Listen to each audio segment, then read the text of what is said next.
Olá, boa noite.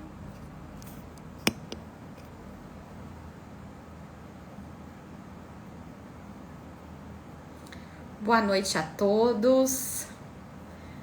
Vamos daqui a pouquinho dar início aí à nossa live Primeiros Passos da Defesa Criminal. Só tô aguardando aqui o professor Henrique entrar para a gente começar, para poder adicioná-lo.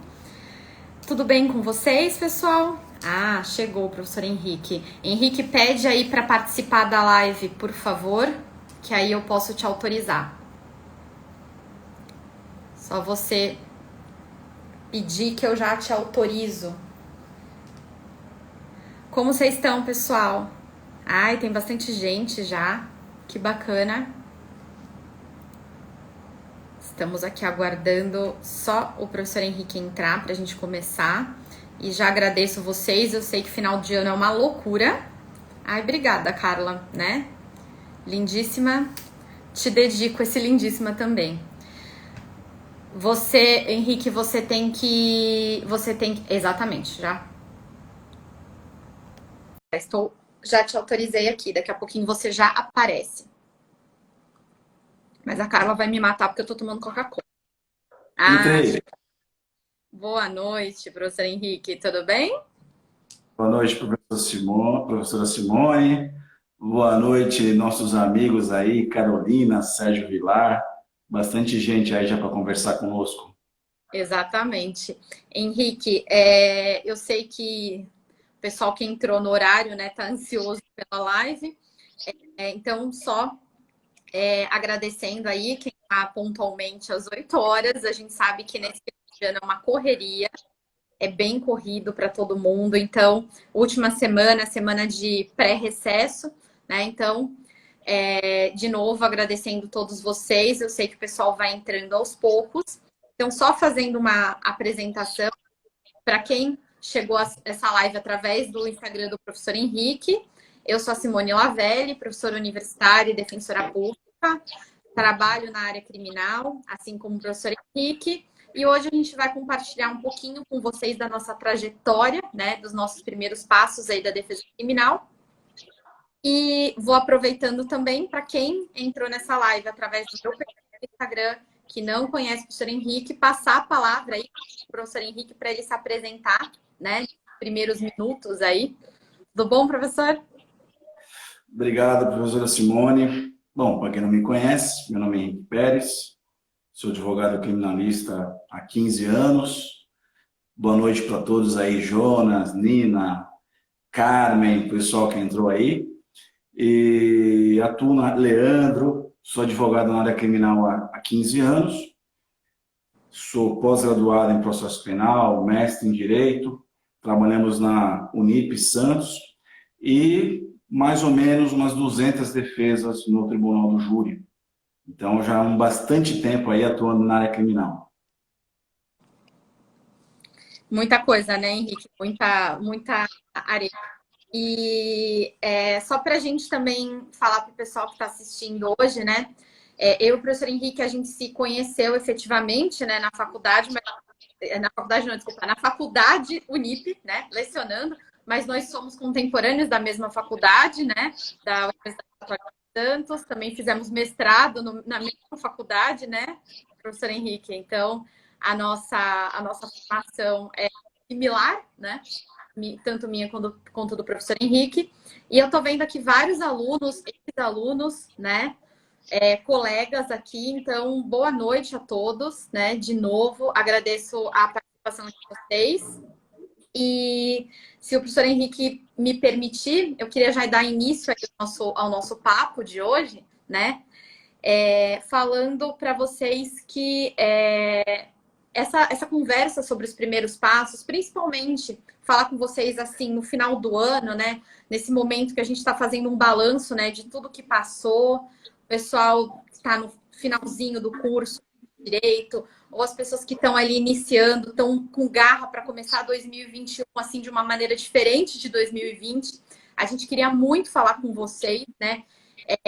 Explicar como foi para a gente, né? Que a gente também passou por uma série de desafios, por uma série de obstáculos e contar um pouquinho desse início, né? O que a gente fez superar esses obstáculos e o que a gente tem para falar para vocês aí de dicas, de técnicas para o futuro, né? E aí eu queria saber de você, Henrique, como foram seus primeiros passos aí na advocacia criminal? Como você começou trabalhando na área criminal? Bom, vamos lá, vamos voltar aí lá para 2001, 2002. Na verdade, pessoal, na nossa época, né, que nós estávamos nos formando, era muito diferente porque não existia ainda a revolução na informática. Então, existiam computadores, existia a internet, mas não era como é hoje. Então, quando nós nos formamos, falar em curso online, falar em EAD, falar em fazer um curso, falar em fazer uma live, era algo praticamente impossível. No meu caso específico, professora Simone, eu trabalhava numa empresa de informática chamada IBM, que era uma empresa mundial, e eu abandonei esse emprego excelente que eu tinha na IBM para me dedicar ao curso de Direito, porque o curso de Direito ele exige dedicação praticamente na íntegra. E, enquanto eu estava me dedicando ao curso de Direito, surgiu assim uma hipótese muito rara, que foi fazer um curso de tribunal do júri, que era algo assim bem difícil, porque não existiam muitos cursos para que pudesse nos capacitar para atuar na prática. A faculdade era 100% focada em concurso público e a prática praticamente não existia. Então eu fui fazer esse curso de tribunal do júri, acabei indo muito bem nesse curso, ele durou mais ou menos uns 2 meses, e um dos advogados que lecionou o curso me convidou para trabalhar com ele. Então foi aí que eu comecei a fazer o estágio. O estágio é muito importante para que a pessoa possa realmente ter contato com os processos e com a prática. É super importante conhecer a teoria, é super importante estar estudando, estudar todos os dias. Mas, pessoal, vocês têm que lembrar que o direito ele é apenas uma ferramenta, apenas um instrumento. Estudar direito não significa que você será culto. Estudar direito significa que você terá as ferramentas para trabalhar na seara jurídica, na seara do direito. Então, começou assim, professora Simone. Eu fiz um curso de tribunal do júri, me apaixonei pelo direito criminal, comecei a estagiar na área criminal e a partir disso eu sabia que não tinha mais volta. Eu precisava passar na OAB, precisava ter o meu próprio escritório para poder atender os clientes e assim ter uma vida condigna. Então foi assim que começou. Fiz um curso de tribunal do júri presencial, olha que loucura, presencial, e a partir disso comecei a desenvolver a minha carreira na seara do direito criminal. E você? Fala um pouquinho para nós como foi seu ingresso na Defensoria Pública e seu ingresso na seara da defesa criminal. Olha, foi um pouquinho diferente do que foi com você, assim. O meu contato com a área criminal, ele começou na época do estágio, mas na verdade eu fazia estágio no Ministério Público Federal. Então tudo que eu aprendi, assim, de procedimento, de rito, etc., foi realmente no estágio. De fato, a gente sabe que a gente não tem tanto tempo para passar a prática, né? Você seleciona o processo penal, sabe que a disciplina, a carga horária de processo penal é muito diminuta. Não tem todo o tempo do mundo, principalmente para procedimento, etc. Então, eu fui aprender efetivamente, né, direito penal no estágio. Também tive essa experiência e gostei muito. Mas, digamos que eu era uma pessoa que tinha uma exata de que eu poderia trabalhar com criminal. Eu pensava que não conseguiria dar conta, né? Sendo mulher, tendo um preconceito, na verdade, eu acabei de todos eles na defensoria. Na defensoria, meio que eu fui quase que forçada a trabalhar com criminal, porque ou eu vinha, né, para a de trabalho criminal, ou eu ficava na capital. E eu queria voltar para minha capital. E aí eu acabei aceitando um cargo na execução criminal e o meu mundo se abriu, né?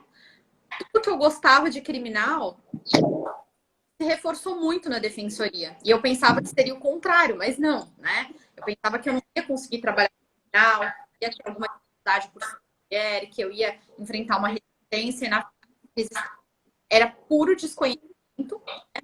Pura falta de perspectiva. E aí, meu mundo se abriu. Desde que eu voltei para a Baixada, eu comecei a trabalhar com execução criminal. Depois eu vi que eu queria trabalhar com processo de conhecimento.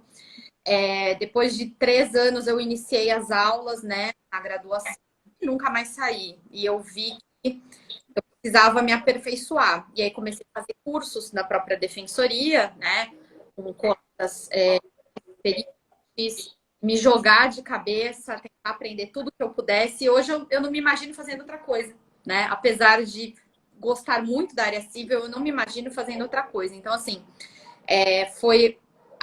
eu não fui através de um curso, só que para eu conseguir, né, dar conta depois, eu tive que estudar muito, demais, assim. E você teve muita dificuldade no teu início?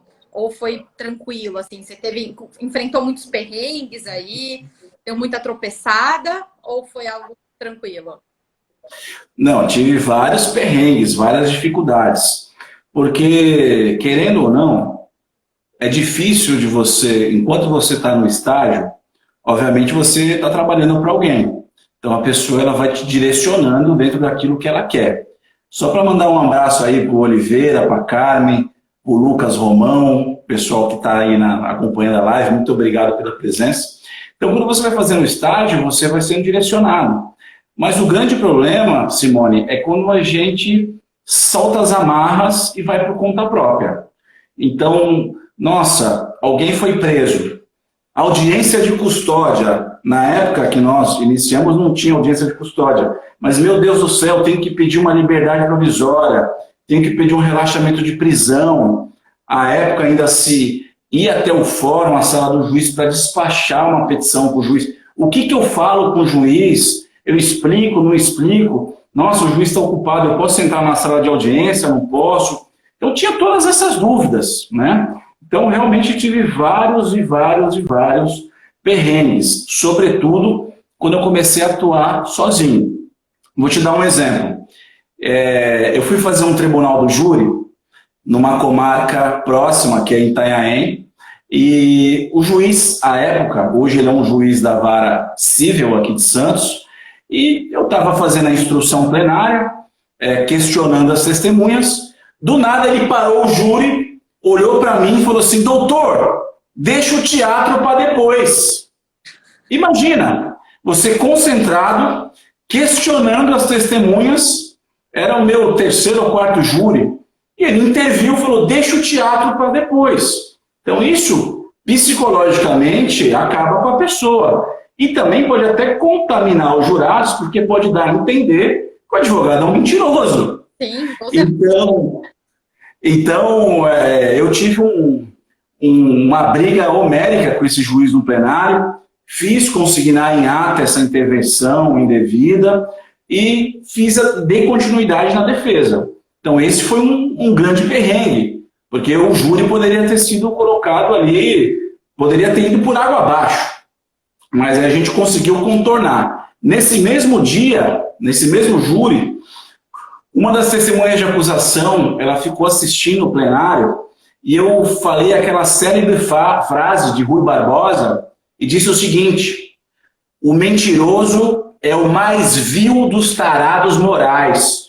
E essa testemunha que está em plenário é um tarado moral. O cara levantou e falou: tarado não, e partiu para cima de mim. E aí veio polícia militar, foi constado em ata crime de ameaça da parte da testemunha para comigo. Então foi uma confusão generalizada. E quando você é jovem, e olha, acabou de entrar aí o Gui, quando você é jovem e você ainda não teve várias experiências, isso é assustador.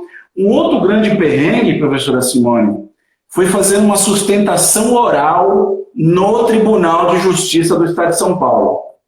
Imagine você, se fazer uma audiência ordinária, se fazer um tribunal do júri já é assustador, imagina para um jovem advogado fazer uma sustentação oral. no TJ São Paulo, onde está a nata do pensamento jurídico bandeirante. Assustador. Então, a hora que o desembargador fala, dispenso a leitura do relatório, doutor, o senhor está com a palavra, parece que vai acabar o mundo, porque está todo mundo te olhando, ninguém dá um pio e a palavra está com você. E qual foi o grande perrengue? Era uma sustentação oral em habeas corpus, e meu cliente ele estava acusado pelo crime de roubo. Eu comecei a falar, passado 2 minutos, um desembargador levanta e sai correndo da Câmara, do corredor. Atende o telefone, ele volta pálido, sem cor, ele tira o telefone do ouvido, olha para os seus pares e diz assim, minha mulher acabou de ser vítima de assalto. Durante a minha sustentação oral. E aí foi aquele pandemônio, eu pedi a liberdade justamente de um fulano que estava acusado pelo crime de roubo, e aí a sessão foi suspensa por alguns minutos e eu dei continuidade na sequência. Mas eu era recém-formado. O que eu deveria ter feito? Excelência, pela ordem, eu quero que esse recurso, que essa ação constitucional, esse habeas corpus, seja tirado de pauta para a próxima sessão, porque o julgamento já estava completamente viciado. Exatamente. Mas pela inexperiência eu dei continuidade. Então foi um grande erro, foi um grande perrengue. Agora, eu sei que o pessoal está assistindo, estão mandando coraçãozinho, dando risadinha, mas eu quero saber de Vossa Excelência os perrengues que você passou também para a gente poder rir um pouquinho. Olha, os meus perrengues não são tão jurídicos assim, sabe? Porque, assim, os meus perrengues foram muito mais, acho que, de falta realmente, acho que de humildade, sabe? De perguntar, de ir atrás. Eu tive muito problema quando eu entrei no criminal, porque eu sabia aquela teoria maravilhosa, né? A teoria de quem passou no concurso, sabe? Aquela teoria, eu sabia tudo. Olha, tal prazo é para isso, tal prazo é para aquilo. Eu comecei na execução criminal, né? Criada a Damásio e Capês. Exatamente. Eu tinha aquilo tudo na minha cabeça, tudo bonitinho, redondo. E eu comecei a trabalhar na execução criminal. Eu vi um colega, que também, excelente, maravilhoso. E aí, o que acontece? A gente começou a pegar os processos de execução criminal que eram feitos pela FUNAP e a Defensoria passou a atuar, né? Lá de Tanha, na VEC, que tem com o CP de Mongaguá, lá para o aberto. E o que acontece, né? A gente pegava os processos dos advogados e via, nossa, ele só pede RA, regime aberto, regime aberto. Só que o cara tinha prazo para livramento condicional há tanto tempo. Por que só pede RA? A gente ficava revoltado com o advogado. Meu Deus, que surdo. Aí mandei para o advogado, olha, já deu prazo de RC para esse cara aqui. Aí o advogado respondia, então, vou pautar regime aberto semana que vem. E a gente fala, caraca, ele entendeu que deu prazo de LC, né, o livramento condicional, mas que absurdo é esse? Que ele tá esperando RA? O cara já de LC e a gente fazia pergunta, e nada, né? E os caras morrendo de vergonha de falar pro defensor que tava fiscalizando o trabalho deles, né? E os caras muito bacanas também, né, os advogados. Uma hora, eles viraram, assim, perceberam que a gente estava falando besteira, né? Eles falaram, então, sabe o que é? É que se a gente pede, com toda a delicadeza do mundo, se a gente pede o LC e tem o prazo para o regime aberto daqui 1 mês e meio, a gente sabe que a maior parte das pessoas, né, doutores, não cumpre as condições. E aí, o que vai acontecer? No LC, eles perdem tudo, né? Então, a gente opta pelo regime aberto. E aí, olha, eu e meu colega, um para a cara do outro, fala assim, que idiotas, né? Por quê? Porque a gente simplesmente ignorava a prática ali, ó, de paraquedas na execução criminal. E a gente só sabia as coisinhas beabá do livro, aquilo que a doutrina não fala, né? Porque a doutrina não vai falar, olha, testa isso ao invés daquilo. Ela vai te dar os requisitos, ela vai te dar os prazos, e ela não vai te falar uma coisinha tão óbvia quanto essa, que se você tiver que esperar um pouquinho para fazer um pedido de regime aberto para o seu cliente, você espere. Você não vai fazer o livramento condicional, que se o cara deixar de cumprir o livramento condicional, ele perde tudo, ele perde todos os meses.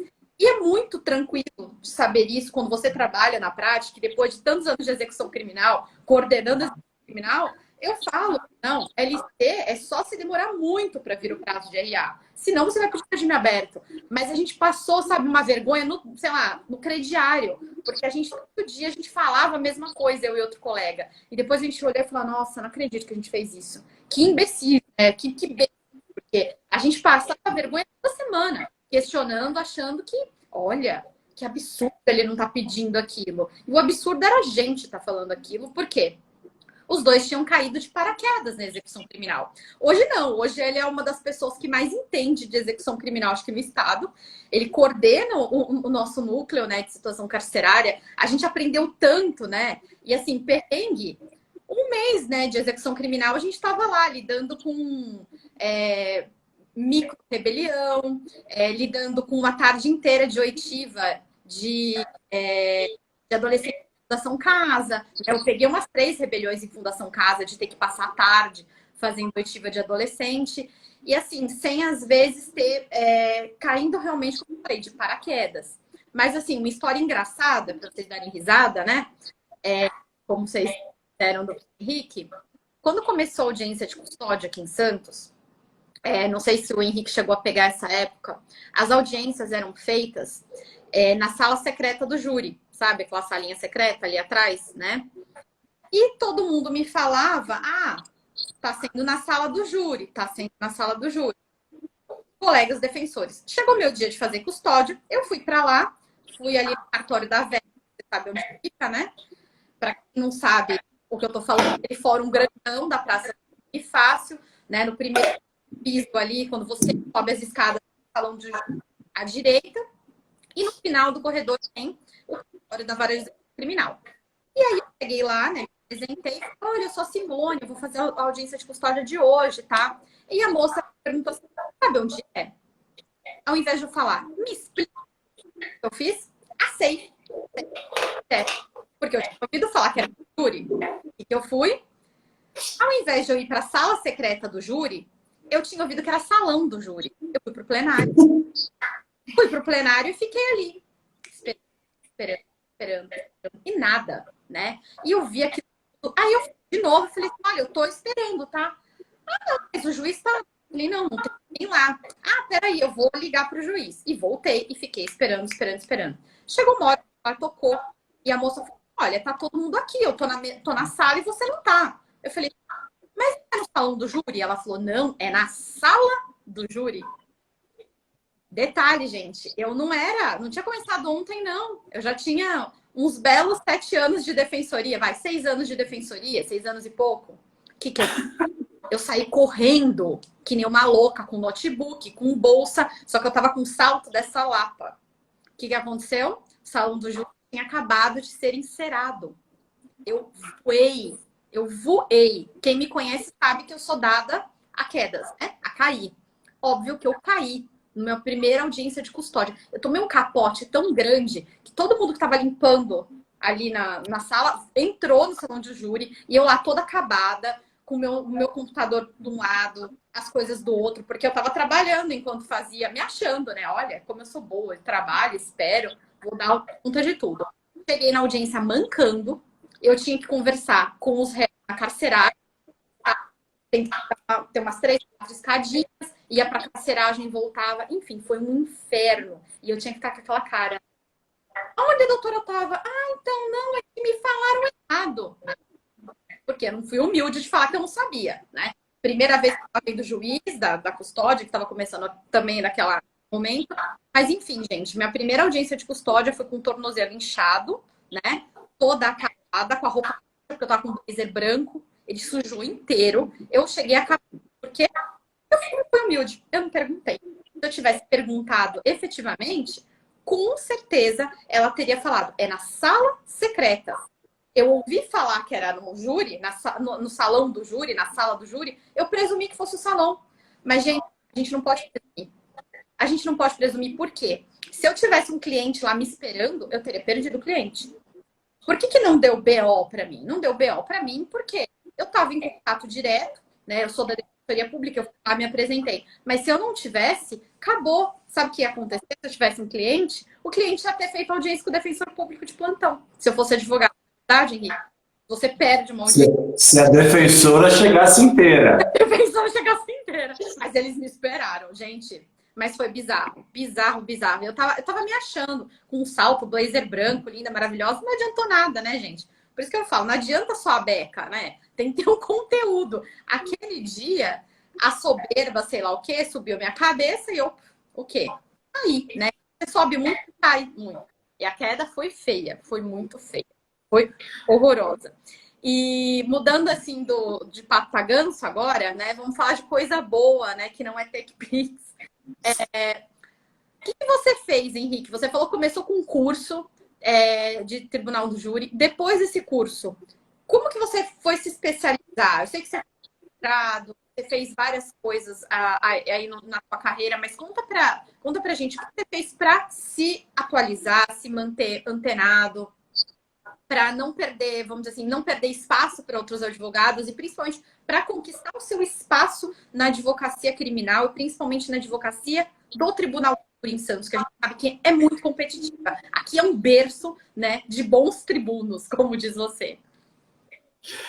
Bom, na verdade, uma coisa acaba chamando a outra.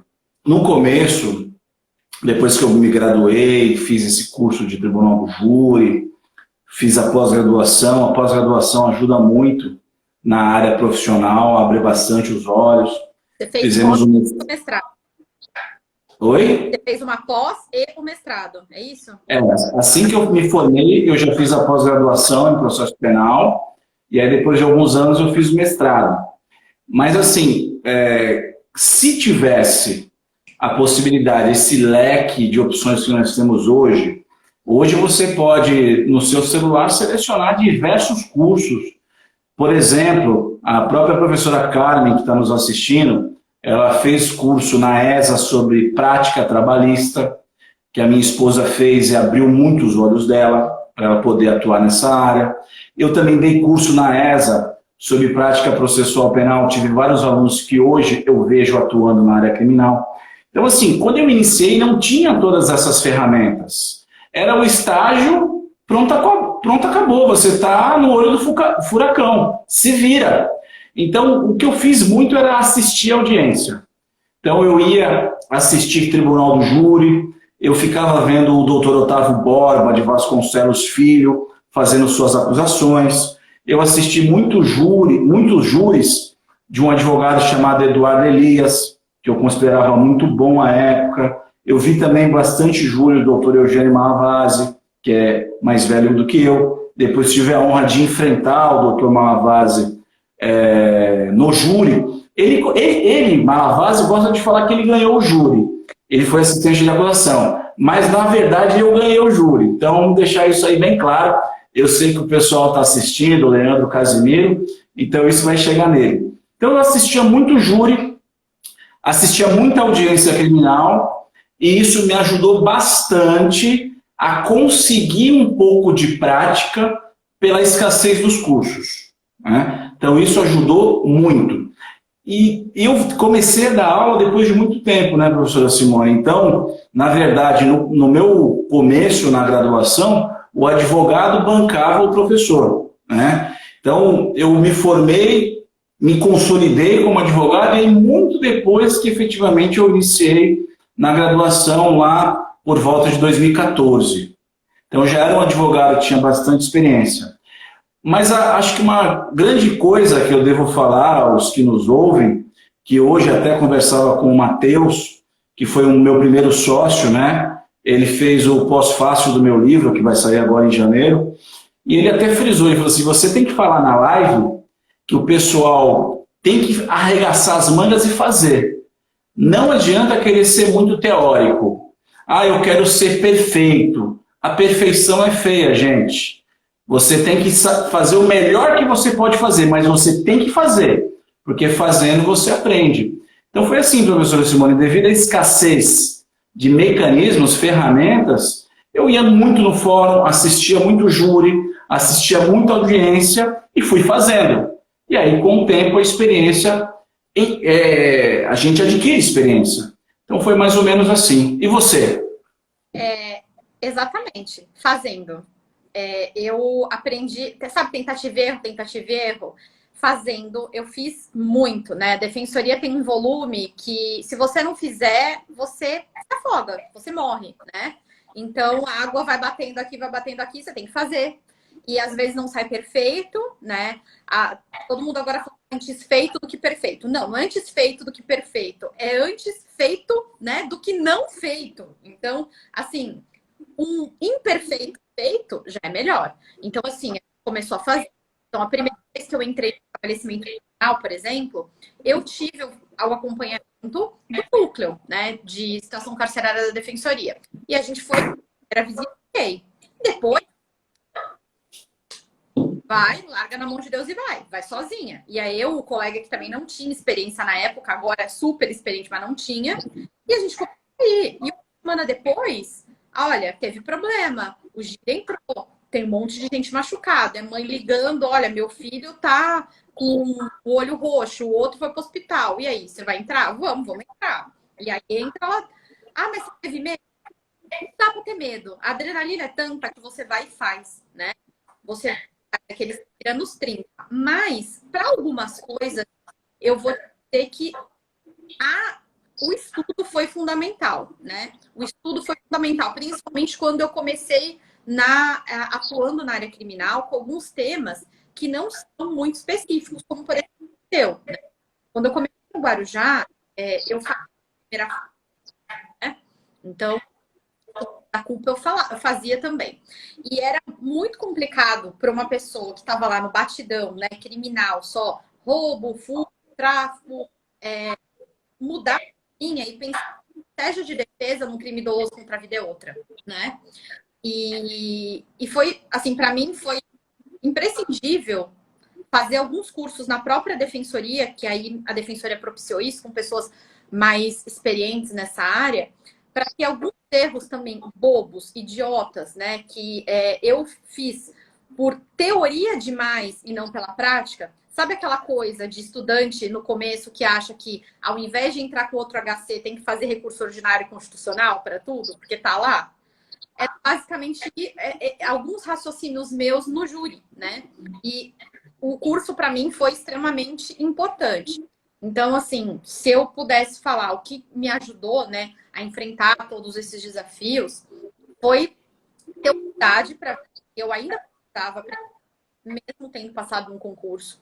Eu acho que isso vale para todo mundo. Eu sei que muitos alunos nossos já são funcionários públicos, não atuam diretamente, né, na defesa, porque, óbvio, não podem, mas já estão funcionários de outros órgãos públicos, e aí a gente tem essa falsa impressão de que a gente já passou, já sabemos tudo, ou já trabalhamos com isso, e quando muda um pouquinho, eu acho que a gente precisa, sim, estudar, ter humildade, encarar um novo desafio, e, por outro lado, também se jogar, não ter medo, né?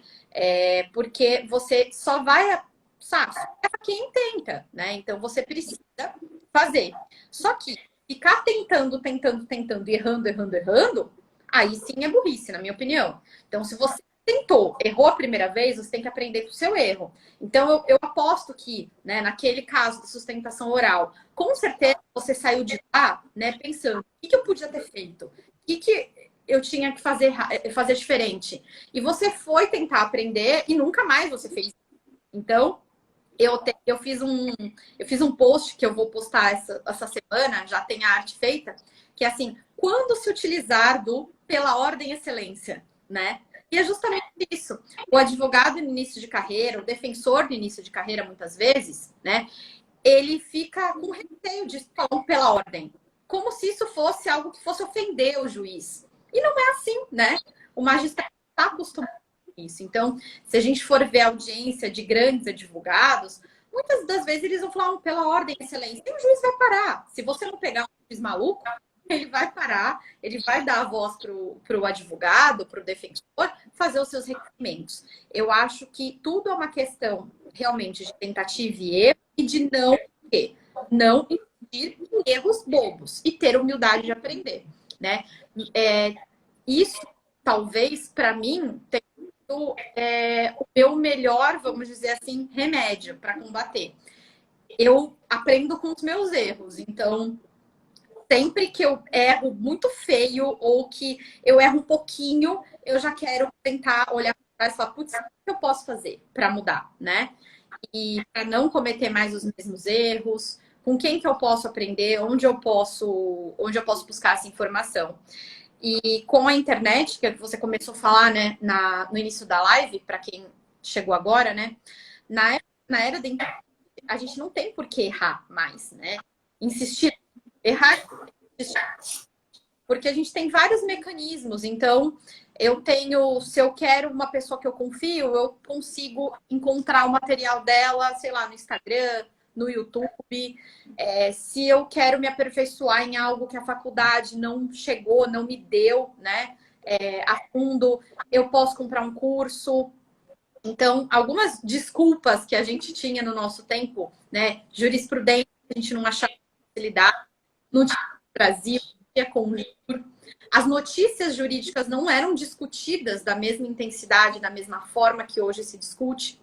Eu acho que isso hoje em dia é algo que não tem nem comparação.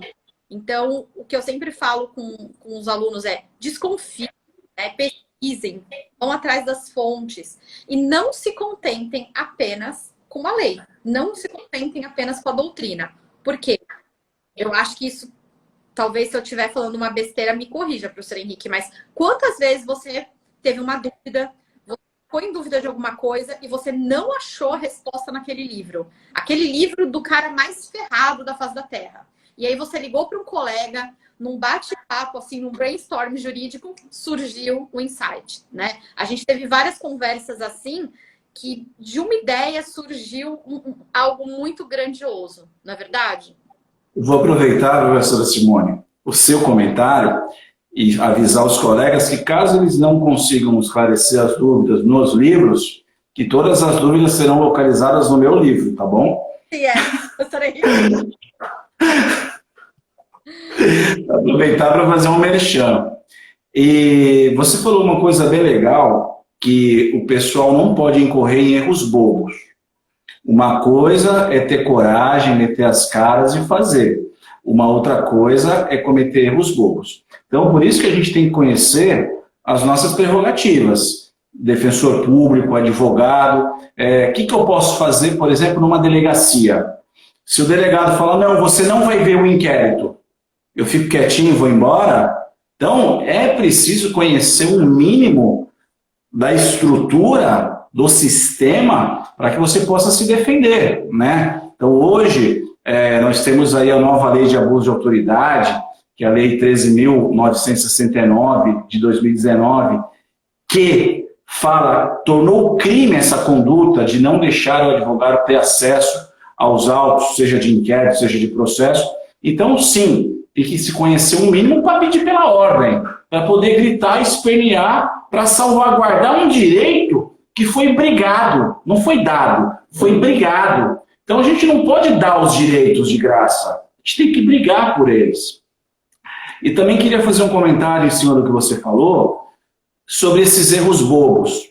Outro dia, antes da pandemia, e inclusive durante a pandemia, eu fui fazer uma sustentação oral no TJ, e um advogado colocou a beca, foi à tribuna para fazer uma sustentação oral. Só que o habeas corpus dele não foi conhecido. Então, ele estava lá pronto para fazer sustentação oral. O relator falou, olha, muito obrigado pela presença, mas seu habeas corpus não foi conhecido. O senhor não vai poder sustentar. É muito vergonhoso. É muito, muito, muito vergonhoso. Então, presencialmente é horrível.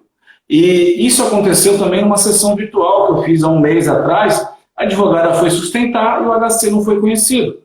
Justamente por essa razão. Era uma negativa de progressão de regime e a advogada ingressou com habeas corpus. E o TJ formalizou muito essa questão de que tem que ser agravo em execução. E aí o desembargador, elegantemente, disse o seu HC não foi provido, a senhora não tem direito de sustentar, e aí ela ficou com cara de bolinha. Então é exatamente o que você falou, tem que tomar muito cuidado para não cometer erros básicos, corriqueiros, bobos, porque aí vai passar vergonha mesmo. Exatamente. Hoje eu peguei um processo, um caso em que eu estava defendendo dois réus, um advogado estava defendendo o terceiro, e veio a sentença, o juiz concedeu o direito de recorrer em liberdade, instituiu as penas, e como teve recurso em liberdade, por óbvio que eu recorri. Eu já sabia que a promotoria ia recorrer, né? Então, possivelmente conhecendo o nosso TJ, talvez a substitutiva caia no TJ, tem aqui ao STJ, mas eu recorri, interpus para os dois, e aí chegou para fazer razões. Quando chegou para fazer razões, eu sempre dou uma olhadinha, né, no que aconteceu. E lá, procuração.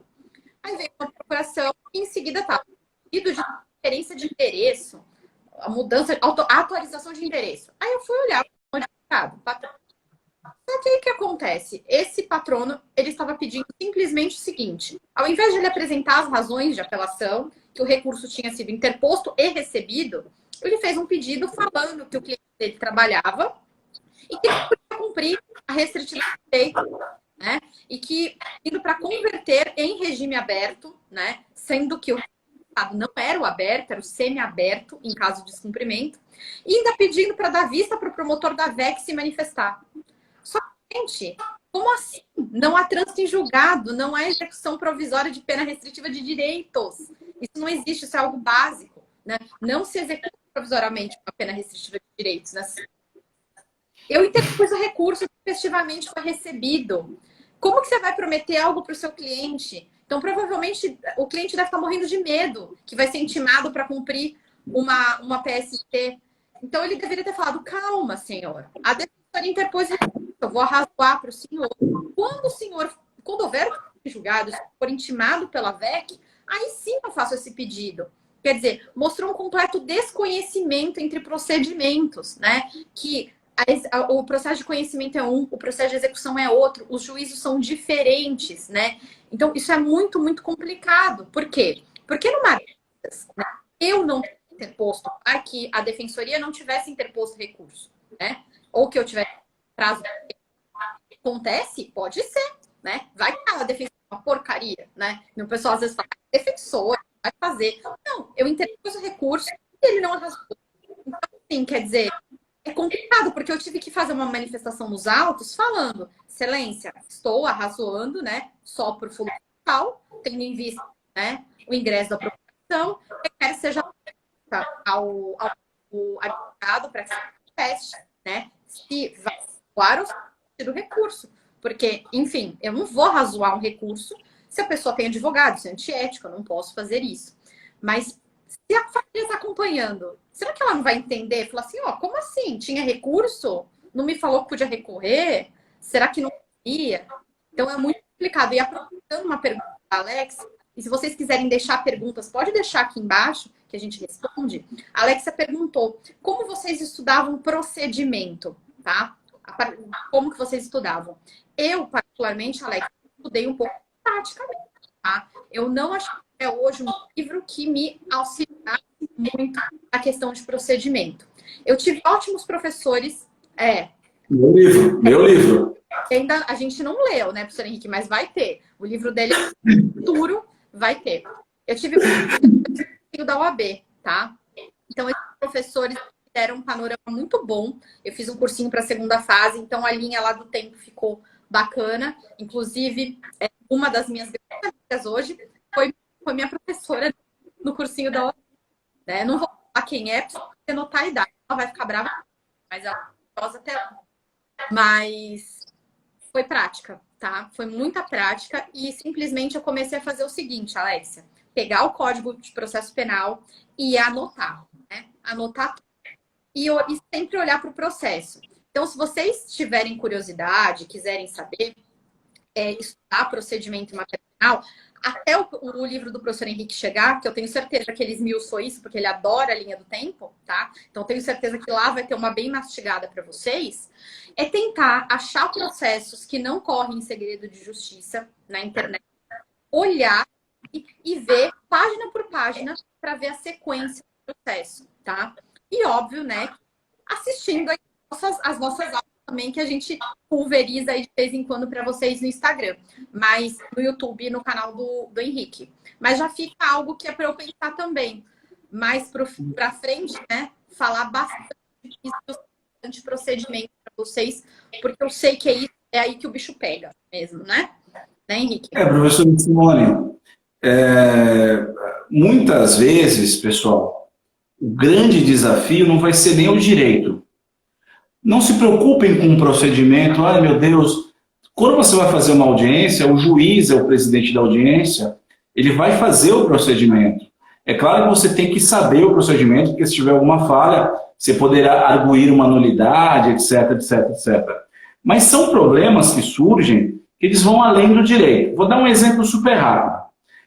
Fui fazer um júri, uma oportunidade, eu era jovem, super jovem, mas já tinha uns 2 anos de formado, e o réu, ele era um cara moreno, e o corréu seria um cara loiro dos olhos azuis, né? Então, durante a minha defesa, toda hora eu fazia referência ao loiro dos olhos azuis, ao Dom Juan, bababá, bababá, e o juiz era loiro dos olhos azuis. E o juiz pegou corda com aquele negócio. Ah, Dom Juan, Dom Juan. Acabou a minha fala e ele me enquadrou lá, eu e ele, de homem para homem. Ele falou assim, que história é essa aí de Dom Juan, loiro dos olhos azuis? O senhor está fazendo referência à minha pessoa? Eu falei, excelência, estou fazendo referência à prova dos autos. Ele, não, porque nós vamos ter que resolver isso aí de homem para homem. Eu falei, então vamos lá fora. Vamos resolver lá fora. O cara queria sair na porrada. Então, assim, tem situações que elas vão além do direito, né? E aí acabou que a turma do deixa disso, e o júri foi finalizado, meu cliente foi absolvido. E só para vocês verem como são as coisas, como a professora Simone falou, tem que ter coragem. Esse juiz depois se tornou um grande amigo. E o último dia dele na comarca, ele foi transferido para São Paulo, ele pediu para me chamar, me ligou no escritório, eu fui até lá, ele se despediu de mim e ele disse o seguinte, se um dia ele tivesse um problema criminal na vida dele, que seria eu, que seria o advogado. Então, são coisas que começam turbulentas, beligerantes, que podem acabar bem, mas tem que ter coragem. Se tivesse abaixado a cabeça, com certeza não teria tido esse resultado, né? Então é bem legal. Delegado Wagner, obrigado pela presença aí. Professora Simone, vamos para os finalmente?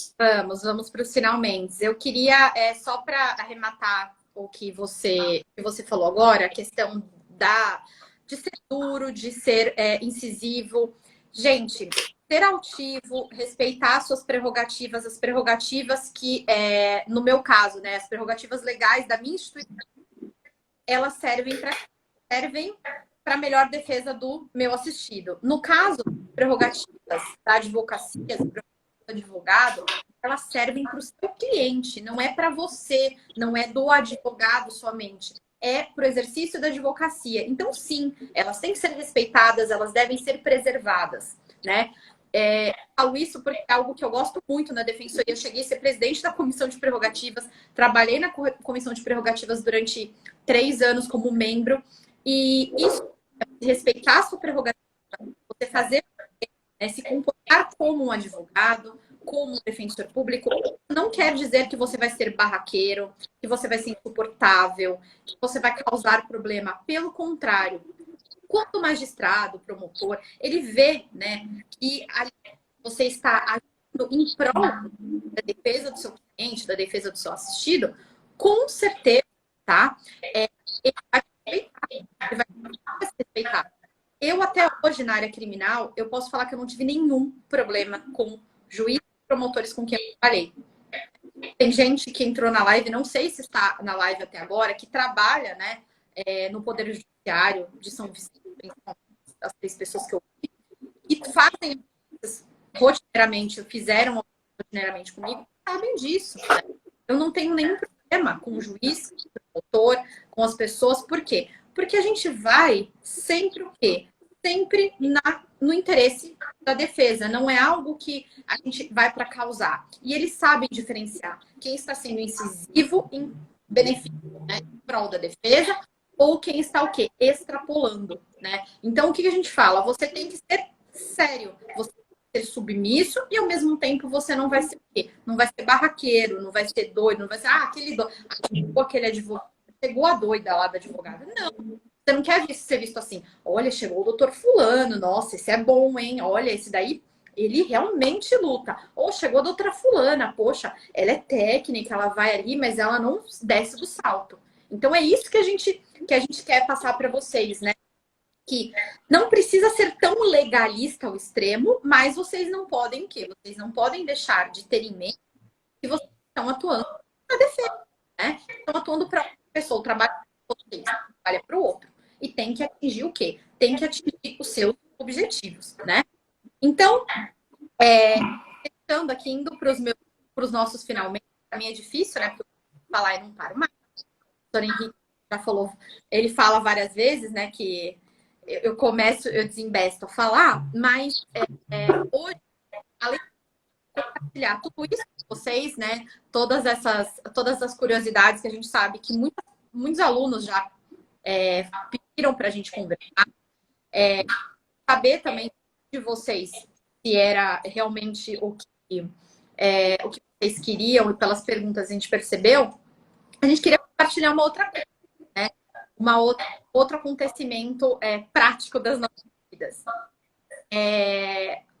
Eu e o Henrique, ambos, né, tínhamos uma vontade grande de tratar de aspectos da defesa criminal, né? De compartilhar esses aspectos com vocês e tentar resolver problemas pontuais da vida do advogado e da vida das pessoas que queiram partir para a criminal. Não está na área criminal, mas se você quer a área criminal, a gente queria ajudar vocês, né, a dar esses primeiros passos aí sem, né, incorrer nos mesmos erros que a gente, né, sem os mesmos tropeços, mas de uma forma mais fácil, vamos dizer assim. Então, nós nos reunimos, pensamos, estudamos e elaboramos um curso muito, muito, muito, muito bacana para falar que a gente entende que são os primeiros passos da defesa criminal. Então, hoje a gente vai compartilhar com vocês essa novidade aí, né, Henrique? É isso mesmo, professora Simone. Então, fica aí anunciado o nosso curso de primeiros passos na defesa criminal e convidar vocês, né, para conhecer. Vocês podem entrar lá na bio da professora Simone, na minha bio, vai ter o linkzinho lá sobre o curso, e a gente vai preparar vocês para atuar na delegacia de polícia, eleger a melhor tese, a melhor estratégia de defesa em delegacia de polícia. Dentro do processo, a professora Simone esmiuçou a parte de estratégia de defesa dentro da resposta à acusação, que é uma peça técnica dentro do processo. Eu falo também sobre os pedidos de liberdade provisória, relaxamento de prisão, revogação de prisão preventiva, habeas corpus nos tribunais superiores e quando finalmente você vai usar o famoso ROC, Recurso Ordinário Constitucional. Porque não é tudo habeas corpus, tem ocasiões que você vai ter que usar o ROC. Então, tudo isso vai ser debatido no nosso curso. Então, vocês estão convidadíssimos a conhecer. E, professora Simone, por favor, nos dê mais detalhes. Então, pessoal, esse curso, ele foi feito assim, bem a quatro mãos, com a minha visão, com a visão do professor Henrique. Então, eu acho que foi uma apresentação, a gente falou tudo que podia, não podia. No início era para ser uma coisa, depois ele foi crescendo, crescendo, crescendo, e cada vez mais a gente estava se doando. Vocês vão perceber que o que era para ser simples está bem profundo. Então, muitas dicas eu coloquei. O professor Henrique, ele fez uma aula muito bacana de habeas corpus, gente. A aula está sensacional sobre habeas corpus, para você não confundir na hora de usar o ROC, o habeas corpus, bem prático mesmo, sabe? Não ficou falando da morte da Bezerra, ele foi direto ao ponto, sabe? Foi cirúrgico. A gente fez uma aula só sobre a audiência, tá? Como o pessoal colocou a liberdade e a regra. Então, quem conhece já sabe, o meu manto não sabe falar, alguma coisa para falar. Não vai ficar, não, tá feio o seu cliente. Tá pedindo, ele tá lá para você pedir a liberdade. Então, tudo que eu aprendi em anos, né? Em dezenas, acho que dezenas não, centenas de audiência de custódia que eu fiz, né? E ainda faço. Tá entregue vocês ali de bandeja de audiência de custódia. Falamos também de tese do crime de roubo. Quem trabalha no tribunal, quem sabe que o nosso barco é o roubo e tráfico. E o roubo é o que mais a gente tem tesinhas, vamos dizer assim, chatinhas para alegar. Então, além de você ficar falando que seu réu é inocente, vai lá na dosimetria, tem coisa para alegar também. Então, a gente colocou lá tudo que vocês podem alegar, seus memoriais do roubo. Então, o que nós imaginamos? E com desde a delegacia de polícia, né? O momento que o cliente liga e fala, doutor, fui preso, né? Ou o familiar, o que eu faço? O marido tá preso, o que eu faço? A mulher foi presa. E você falar à noite, não sabe o que fazer? O professor Henrique vai falar, né? Acompanhamento de delegacia. E aí, chegou uma citação para o cliente, ele veio lá no seu escritório, a família procurou você. O que você vai fazer? Eu vou falar a citação. Estão no meio do processo, tem perícia, tem coisa para falar, tem laudo. Eu e o professor Henrique vamos falar para vocês como vocês impugnam esses laudos, como vocês fazem quesitos ali. E aí, pessoal, habeas corpus, vamos pedir liberdade. O professor Henrique vai ensinar vocês a pedirem liberdade e soltar, né? Cliente de você.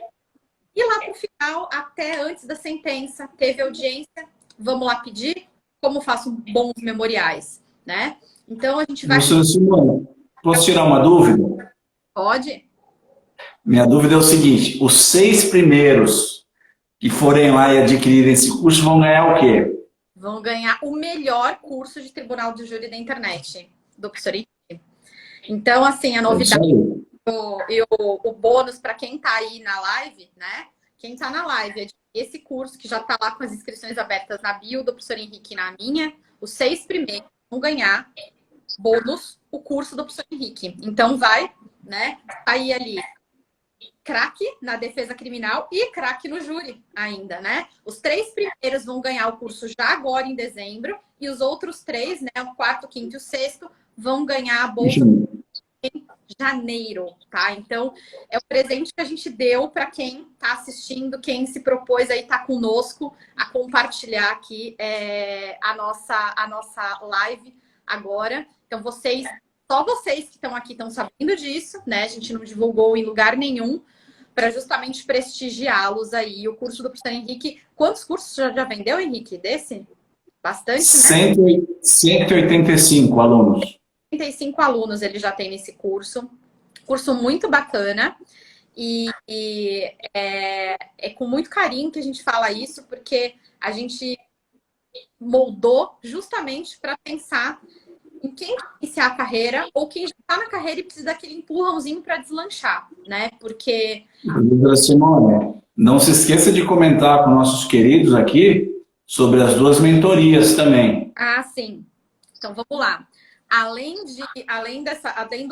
que a gente tem no curso, vocês vão ver lá, tem bônus, né? O bônus vão ser 2 mentorias ao vivo. Então, o que a gente está tendo aqui com vocês, a gente vai ter privado, né? De uma forma privada, né? Com todos os alunos do curso, o ano que vem, né? Numa data oportuna, porque agora a gente sabe que esse período é para vocês comprarem o curso, assimilarem, e a partir de janeiro a gente vai ter 2 encontros ao vivo, comigo e com o professor Henrique, né? Por causa da pandemia, por meio digital, mas vai ser ao vivo, por intermédio provavelmente do sistema Zoom ou Google Meet, o que for melhor para a maioria, para tirar as dúvidas. Então, não vai ser um curso que vocês vão comprar e vai ficar lá. Esse acompanhamento, essas 2 mentorias, para que ao final vocês tenham o quê? Vocês tenham certo, né, que absorveram o conteúdo do curso. E qualquer dúvida, a gente tira aí nessas mentorias ao vivo. Essas mentorias não são para os 6 primeiros, são para todos que adquirirem o curso, tá bom? Todo mundo que adquirir o curso vai ter direito à mentoria. E os módulos, eles estão sendo liberados aos poucos, já tem 2 módulos, então quem comprar já tem um monte de aula para assistir, né? A gente vai liberar aos poucos justamente por causa da mentoria, para ter algum sentido, né? E ficar aí para vocês como um reforço também, né? De que agora, né, principalmente nessa fase que a gente está vivendo, a maior parte dos cursos, a nossa vontade era fazer alguma coisa presencial, mas infelizmente, né, não dá. Então, a gente se doou ao máximo, né, no telepresencial. Então, vocês vão ver a mesma energia que teria num curso presencial e com as mentorias, com essa possibilidade de a gente conversar. É isso aí. Eu vou só fazer um agradecimento aqui, Henrique, se você me permite. Primeiro, eu quero Claro. a Carol. A Carol é a esposa do professor Henrique, e sem ela, esse curso jamais teria. Não sei se a Carol tem, mas a live vai ficar gravada. Vocês pediram para ficar gravada, então vou deixar gravada. E eu quero agradecer primeiro a Carol. E eu também quero agradecer duas pessoas, que é agradecimento mesmo, né? Que elas nos ajudaram de coração aberto. É a Lara Finocchio e o Marcel Moraes. E eles nos ajudaram com a parte técnica do curso, porque, óbvio, né, que eu e o professor Henrique, entusiastas, né, da área jurídica, estudo, óbvio que a gente tem que prestigiar quem manja das coisas, né, de Com marketing. certeza. Então, meus agradecimentos também a eles. Quero agradecer a todos os nossos colegas da Unip que divulgaram, os nossos amigos professores, os nossos amigos particulares, os nossos alunos maravilhosos, que são a nossa razão, acho que, de estar dando as caras e, sei lá, se aventurando agora aos ex-alunos, os melhores alunos e ex-alunos que a gente podia ter. E, pessoal, dá um oi geral, dá um agradecimento geral. Não consegui dar oi para todo mundo e falar com todo mundo, mas de coração, obrigada por estarem assistindo. Sabe que essa semana é diferente. Então, se vocês quiserem divulgar, né, para outras pessoas que não puderam estar aqui e prestigiar, e também depois deixarem a opinião de vocês, né? Se gostaram da live, gostaram do conteúdo e se realmente é um conteúdo que vale a pena a gente distribuir aqui. E, professor Henrique, muito obrigada por ter me chamado para esse projeto, acreditado no projeto, tá? Muito obrigada. Só tenho que agradecer. Eu que te agradeço, professora Simone, agradeço todos os presentes. Se vocês gostarem desse curso, dos primeiros passos na defesa criminal, nós vamos fazer um outro curso sobre recursos. Então, vai ser necessário o feedback de vocês para a gente poder montar o outro curso, tá bom, pessoal? Essa live a gente vai colocar no YouTube amanhã, tanto meu quanto da professora Simone, quem quiser assistir de novo, fica à disposição. Agradecer ao Marcel, a Lara, a Carol também, que nos ajudou demais, e principalmente, né, a nossa maior inspiração, né, professora Simone? São os nossos alunos que estão aí labutando, lutando no dia a dia. Então, nós queremos prestar um auxílio para que a vida deles seja um pouquinho mais fácil. Então é isso, minha gente. Eu estou muito feliz com a live. Agradeço a professora Simone. Quero mandar um beijo para todo mundo, um coraçãozinho. E é isso. Um beijo, gente. Boa noite. E já tem lá, quem quiser, tá lá. Bora. Façam suas inscrições e a gente se vê nas mentorias. Um beijo, boa noite, tá ok? Tchau, tchau. Tchau, tchau.